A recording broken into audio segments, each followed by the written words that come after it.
Bonjour, la musique du Moyen-Âge était diversifiée et riche en styles, reflétant les contextes culturels, religieux et sociaux de l'époque. Écouter des chroniques historiques en vidéo, c'est excellent, mais lire, c'est encore mieux.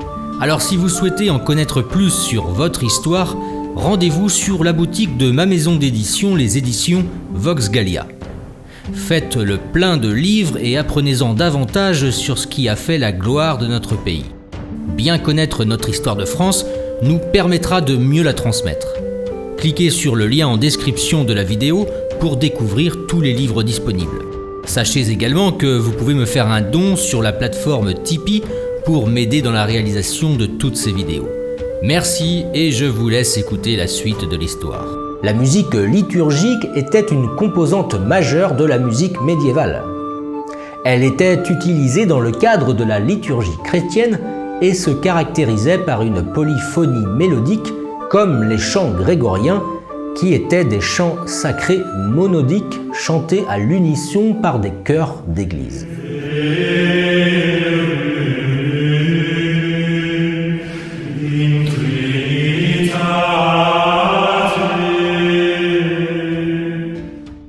La polyphonie médiévale a également vu le développement de l'organum, un style de composition musicale qui superposait une mélodie sur une autre.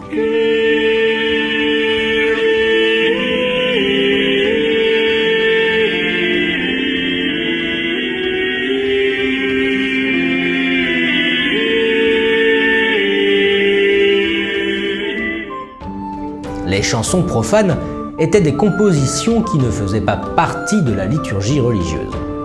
Les troubadours du sud de la France et les trouvères du nord étaient des poètes-compositeurs qui ont créé des chansons profanes sur des thèmes variés tels que l'amour courtois, la chevalerie et encore la nature.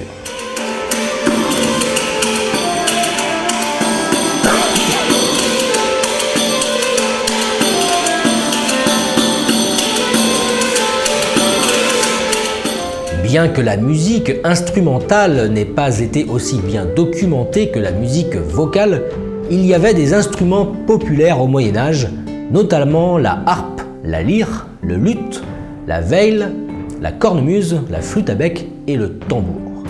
Ces instruments étaient utilisés pour accompagner la musique vocale, mais aussi pour jouer des pièces instrumentales.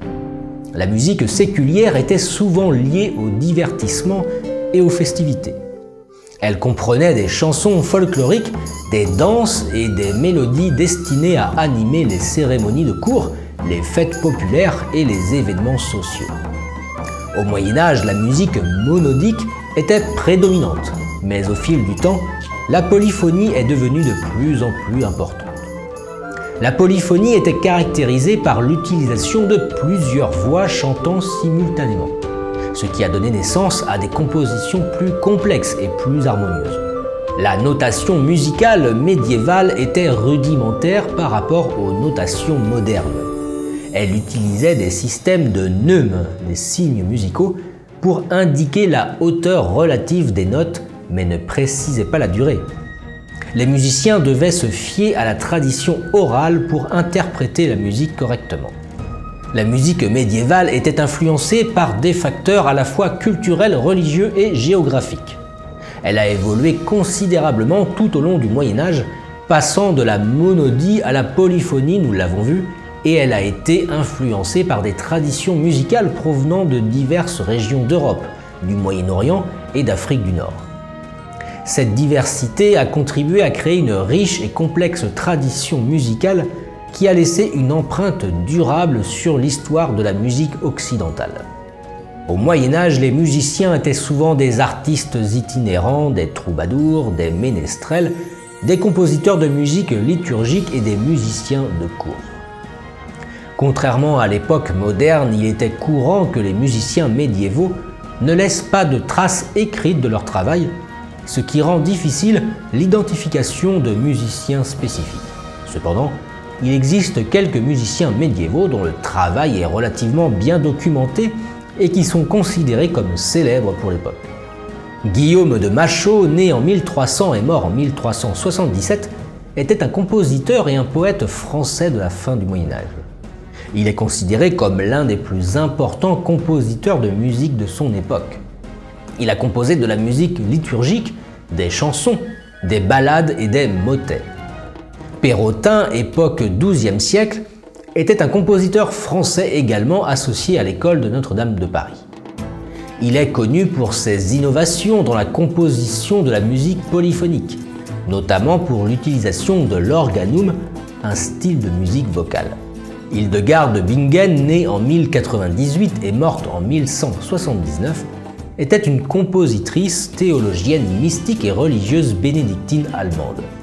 Elle a composé de la musique liturgique, y compris des chants grégoriens, et est célèbre pour ses compositions sacrées.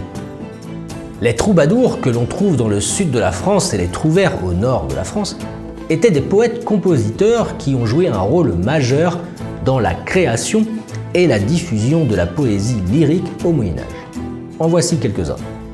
Adam de la Halle, né en 1237 et mort en 1286, également connu sous le nom d'Adam le Bossu, était un compositeur, poète et ménestrel français. Il a écrit des chansons, des pièces de théâtre musicales et des jeux littéraires. Guillaume Dufay, né en 1397 et mort en 1474, était un compositeur franco-flamand de la Renaissance précoce, bien que la fin de sa carrière ait coïncidé avec la fin du Moyen-Âge. Il est connu pour ses compositions de musique sacrée et profane, dont des messes, des chansons et des motets. Il est important de noter que la musique au Moyen-Âge était fortement liée à la musique liturgique et religieuse. La musique médiévale était principalement transmise par voie orale et les œuvres de nombreux musiciens médiévaux ont été préservées dans des manuscrits enluminés. Bien que de nombreux noms de musiciens médiévaux aient été perdus dans les méandres de l'histoire, leur héritage musical a perduré à travers les siècles grâce aux écrits et à l'interprétation moderne. Vous avez aimé cette vidéo? N'oubliez pas de vous abonner à la chaîne et d'activer la cloche pour être tenu informé de toutes les prochaines publications, de laisser un commentaire et de partager la vidéo. Et si vous voulez soutenir mon travail, n'hésitez pas à faire un don via ma page Tipeee ou bien de commander un livre de ma maison d'édition, les éditions Vox Gallia. Merci et à très vite. Vive la France!